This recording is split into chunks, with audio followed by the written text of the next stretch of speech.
प्रिय विद्यार्थियों, मैं डॉक्टर एम के Sharma, associate professor in maths, government college Rajgarh Alwar. आज बीएससी पार्ट द्वितीय गणित के फर्स्ट पेपर के अध्याय लिमिट कंटिन्यूटी के व्याख्यान को सतत बनाते हुए सातत्यता से संबंधित कुछ परिभाषाएं, प्रमेय और उदाहरणों से आपको रूबरू करवाने जा रहा हूं। पिछले 2 दिन से सतत रूप से अपर सातत्यता के ऊपर चर्चा कर रहे हैं।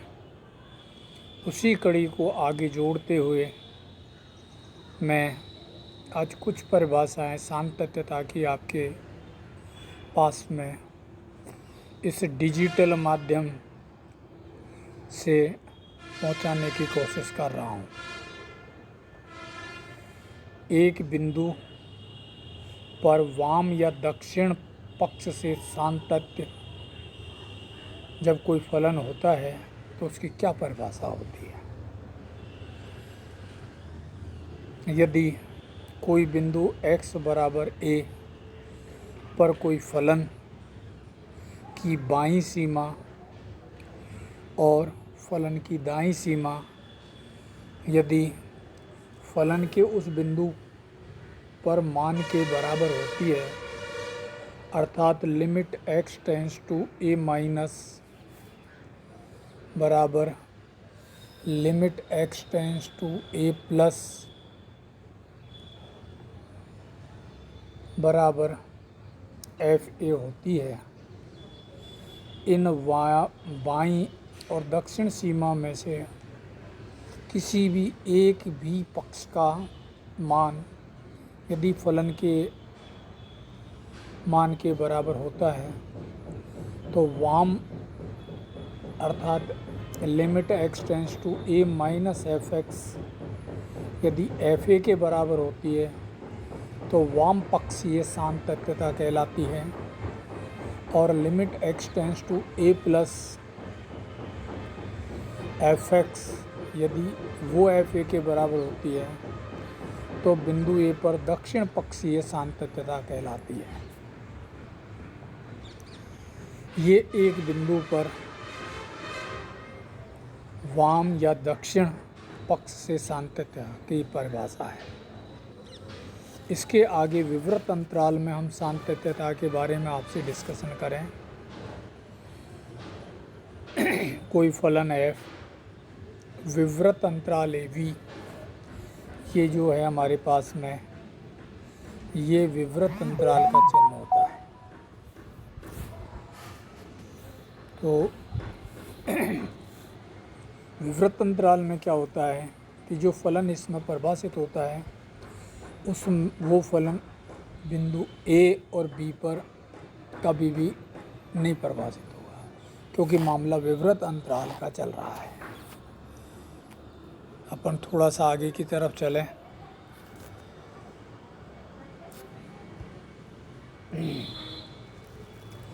तो एक फलन f विवृत अंतराल AB में सतत होगा यदि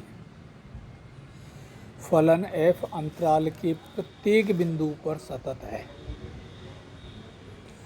a और b तो शामिल नहीं होंगे, लेकिन a और b के मध्य में जितने भी बिंदु हैं उन सब के अंदर फलन को वहाँ पर सतत होना आवश्यक होता है।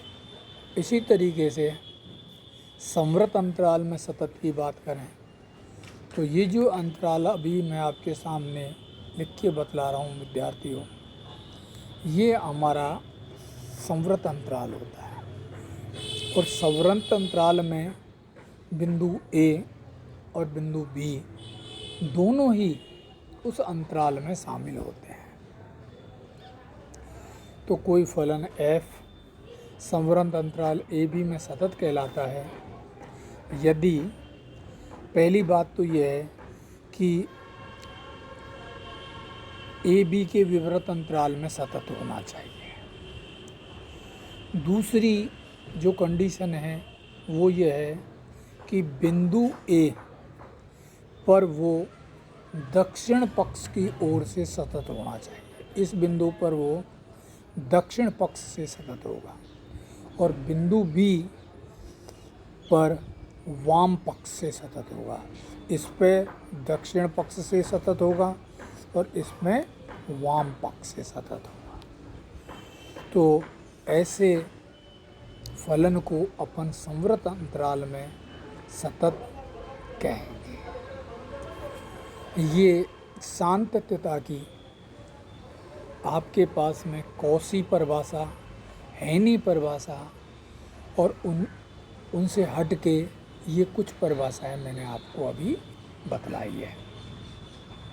इसके बाद में अशांतता के अशांतत्यता डिसकंटिन्यूटी के प्रकार के बारे में आज हम आपसे डिस्कस करेंगे। देखो विद्यार्थियों, जैसा अपन ने डिस्कस किया है, कोई भी फलन अगर सतत होगा तो उसका फलन की दाईं सीमा का मान फलन की बाईं सीमा के बराबर होना चाहिए और ये दोनों मान उस फलन के उस बिंदु पर मान के बराबर होने चाहिए। अब यहाँ पर जो कुछ अशांतता के प्रकार के बारे में हम जो डिस्कस करने जा रहे हैं उसके बारे में मैं आपको बतलाऊं।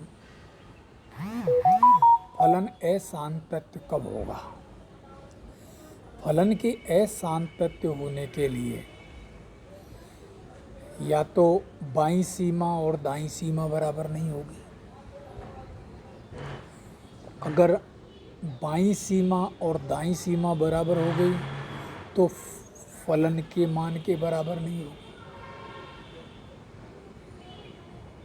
ऐसे 4-5 केस यहाँ पर बन जाते हैं और उसी पर आधारित यहाँ पर कुछ अशांतताएं यहाँ पर आपके पास में मैं बतला रहा हूँ। प्रथम प्रकार का अशांतत्व, जिसको हम साधारण अशांतत्व के रूप में जानते हैं, इसमें क्या होता है कि फलन की दक्षिण सीमा अर्थात limit x tends to a plus F x या f ऑफ a प्लस और limit x tends to a minus F x या f ऑफ a माइनस, ये दोनों अस्तित्व में होती है लेकिन बराबर नहीं होती है। तो जब ये बराबर नहीं होगी उस स्थिति में हम फलन को प्रथम प्रकार का अशांतत्व कहेंगे। द्वितीय जो आ रही है वो आ रही है निराकरणीय या अपनेय अशांतत्व। इसमें क्या होगा विद्यार्थियों, बाईं सीमा का अस्तित्व होगा और दाईं सीमा का अस्तित्व होगा और बाईं सीमा का मान दाईं सीमा के बराबर होगा लेकिन फलन के मान के बराबर नहीं होगा। अर्थात एफ ए प्लस बराबर एफ ए माइनस हो जाएगा लेकिन ये एफ ए के बराबर नहीं होगा।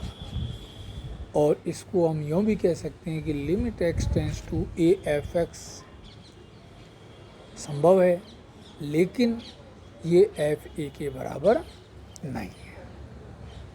इसको हम बोलते हैं निराकरणीय या अपनेय अशांतत्व। अब तीसरे नंबर पर जो आ रही है वो आ रही है द्वितीय प्रकार के अशांतत्व। द्वितीय प्रकार के अशांतत्व में क्या होगा विद्यार्थियों, फलन की दक्षिण सीमा अर्थात limit x tends to a plus F x तथा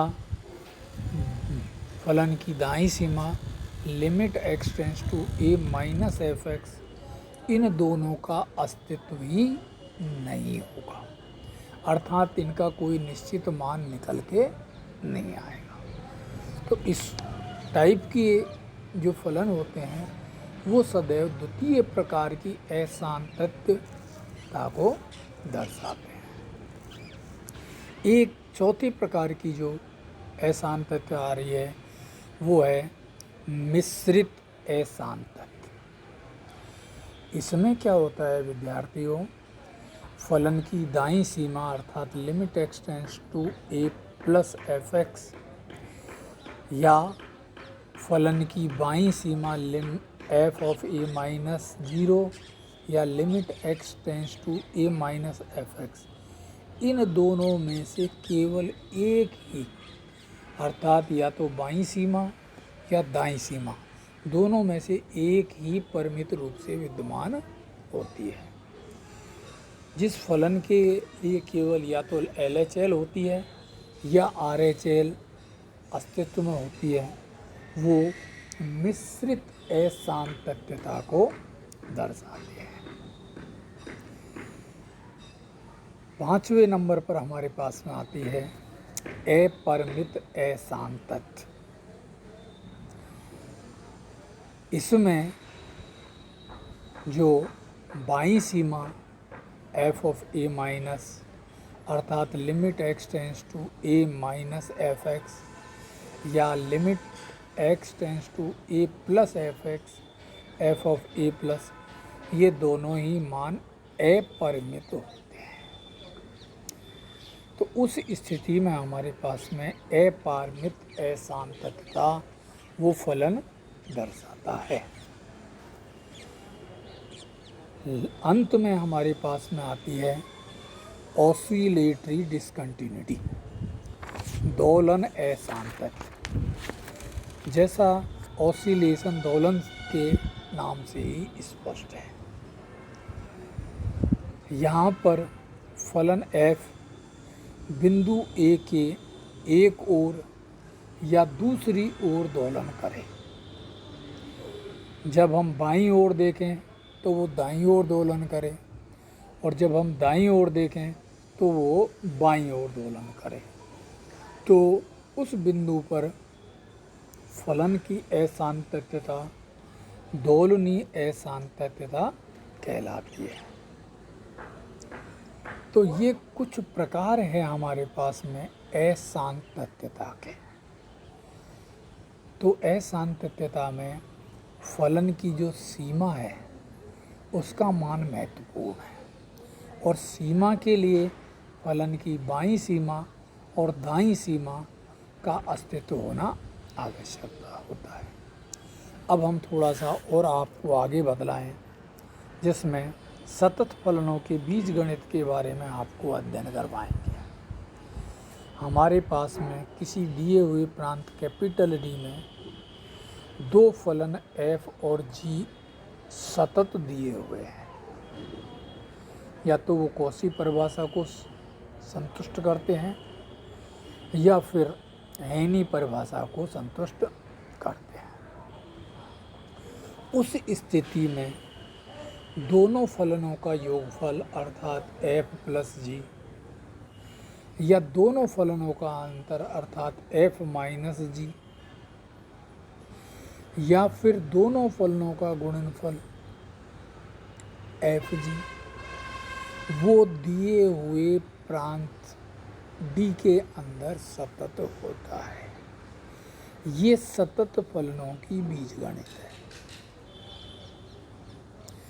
एक विशेष स्थिति और आती है यदि आपके पास में gx का मान नॉट इक्वल टू 0 होता है, प्रांत के प्रत्येक बिंदु पर, तो उस स्थिति में f बटे g अर्थात फलनों का विभाजन ये भी दिए हुए प्रांत में सतत होगा। ये जो हमारे पास में चार तथ्य आए हैं, पहला f प्लस जी, दूसरा f माइनस जी, तीसरा f जी और चौथा एफ बटे जी, जबकि जी नॉट इक्वल टू 0। आप अगर जी बटे एफ करोगे तो एफ नॉट इक्वल टू 0 होगा। ये चारों अगर दोनों सतत फलनों के हैं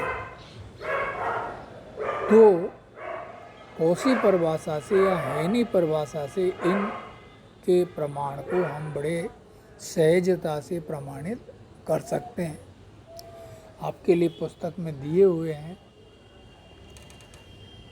अब एक अन्य प्रमेय जो मैं आपके सामने और रख रहा हूँ वो संयुक्त फलन से संबंधित है। माना डी और ई आर के उप समुच्चय, आर वास्तविक संख्याओं का समुच्चय, तथा एफ डी से ई में कोई फलन है और जी ई से आर में कोई फलन है।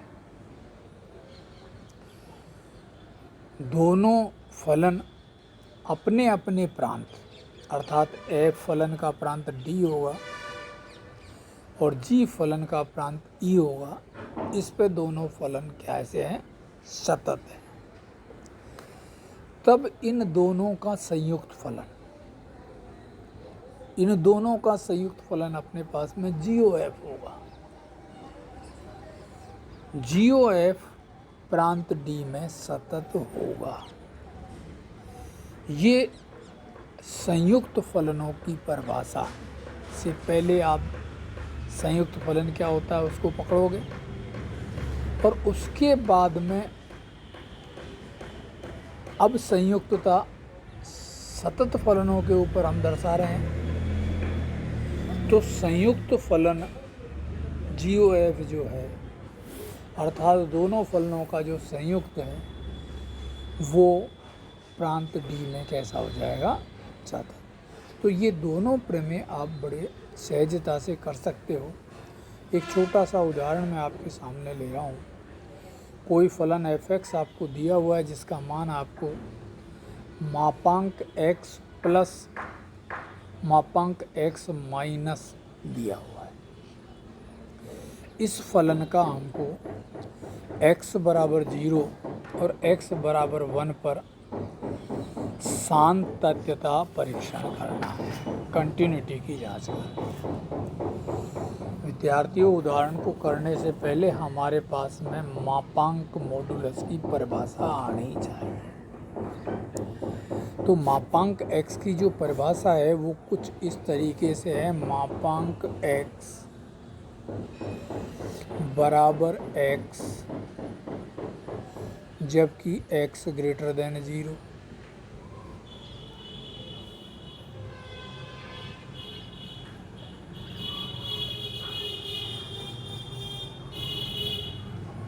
समझ में आई बात? 0 जब x बराबर 0 और माइनस x जब x लेस देन 0। तो ये मापांक की परिभाषा आपको आनी चाहिए। इस मापांक की परिभाषा से जो आपका फलन एफ एक्स दिया हुआ है, मापांक x प्लस मापांक x माइनस, उसको हमने परिभाषित करके यहाँ पर दर्शा रखा है। और वो है आपके पास में मापांक x का मान 1 माइनस 2x जब x less than equal to 0 है, और जब x का मान आपका 0 से बड़ा और 1 से छोटा है उस स्थिति में इसका मान 1 हो जाता है। और जब x का मान ग्रेटर देन इक्वल टू 1 हो जाता है उस स्थिति में इसका मान 2x माइनस 1 हो जाता है। ये मापांक की परिभाषा से। अब हम x बराबर 0 पर फलन का सातत्यता को चेक करते हैं। तो हमको f0 निकालना पड़ेगा।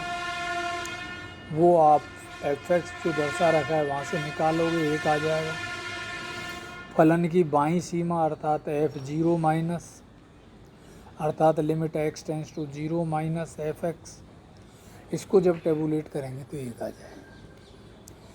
ऐसे ही फलन की दाईं सीमा f0 प्लस अर्थात limit x tends to 0 plus fx, इसका मान भी एक आएगा। विद्यार्थियों, आप देख रहे हो कि तीनों ही मान अर्थात f0 माइनस और f0 प्लस, ये तीनों मान समान आ रहे हैं। जब तीनों मान समान होते हैं तो फलन उस बिंदु पर अर्थात x बराबर 0 पर सतत प्रमाणित हो जाता है। इसी प्रकार हम फलन का x बराबर 1 पर सातत्यता परीक्षण कर सकते हैं। f1 पर मान निकालेंगे, f1 प्लस पर मान निकालेंगे, f1 माइनस पर मान निकालेंगे और वो x बराबर 1 पर सतत आएगा, तीनों मान समान आएंगे। तो ये सातत्यता के ऊपर एक छोटी सी उदाहरण आपके सामने लिए मैंने, अन्य उदाहरण आपको दिए हुए हैं, उनको आप और देख सकते हो। अब एक प्रमेय आपके सामने मैं रख रहा हूँ जिसको बोरेल आवर्त प्रमेय के नाम से जाना जाता है। बोरेल कवर थ्योरम, आवर्त को अंग्रेजी में कवर बोलते हैं। यदि कोई फलन fx संवृत अंतराल ab में सतत है तो एप्सिलॉन ग्रेटर देन 0 के लिए जो अंतराल संवृत ab आपको दिया हुआ है, इसको परिमित उप अंतरालों में विभाजित किया जा सकता है ताकि एक उप अंतराल में प्रत्येक युग्म x1 एवं x2 के लिए मापांक f of x1 minus f of x2 ये लेस देन एप्सिलॉन होगा। अर्थात फलन का जो दोलन है वो एप्सिलॉन से कम होगा। ये जो प्रमेय है काफ़ी ठीक है। इस प्रमेय को हम इसके विरोधाभास से प्रूफ करेंगे और विरोधाभास से प्रूफ करते समय हम इस प्रमेय के अंदर नेस्टेड इंटरवल प्रॉपर्टी, नीडित अंतराल गुणधर्म को काम में लेंगे। जो आपका अंतराल ए बी दिया हुआ है, इसको आई आप मान लोगे, इसके आप दो टुकड़े करोगे, एक को आप I1 और I2 कहोगे। I1 में a प्लस b बाई 2 आएगा, I2 में a प्लस b बाई 2 और b आएगा। अब इन दोनों में से किसी एक में आप प्रमेय को सत्य मानो, एक में सत्य होगी तो दूसरे में असत्य होगी। इसके बाद में जो I1 आएगा, I के बाद में उसके फिर पुनः दो टुकड़े करेंगे, उन दोनों में से फिर किसी एक में सत्य मानो और ये सतत प्रक्रिया हम चालू रखें।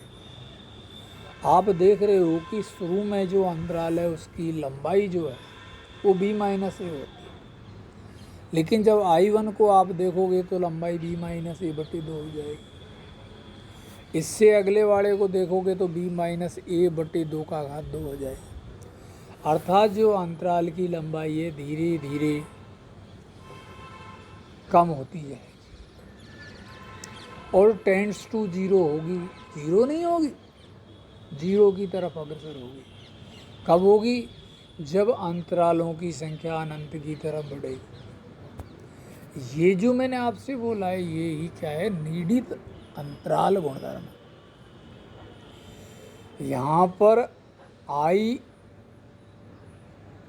में I1 कंटेंट करेगा, I1 में I2 कंटेंट करेगा, I2 में I3 कंटेंट करेगा। अर्थात इसको मैं छोटे से उदाहरण से कहूँ कि 10 20 जितनी चाहो आप कुछ बाउल से ले लो, अलग अलग साइज। तो जो सबसे छोटा बाउल होगा वो सब बाउलों में फिट होगा। समझ में आए?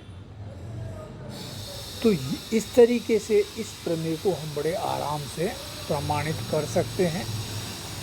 बालको, आज का अध्ययन हम यहीं समाप्त करते हैं। कल इससे आगे प्रमेय और उदाहरण और लेंगे। वैसे सांतत्यता का ये जो उदाहरण f(x) बराबर मापांक x प्लस मापांक 1 माइनस x को करवाया, काफ़ी अच्छा है। इससे आपके दिमाग में काफ़ी कुछ स्पष्टता आनी चाहिए, क्योंकि इसका थोड़ा कठिनता का स्तर भी लिया। कल 1-2 प्रमेय करवा के इस टॉपिक को कल बाइंड अप करेंगे। धन्यवाद आप आज के अध्ययन के लिए।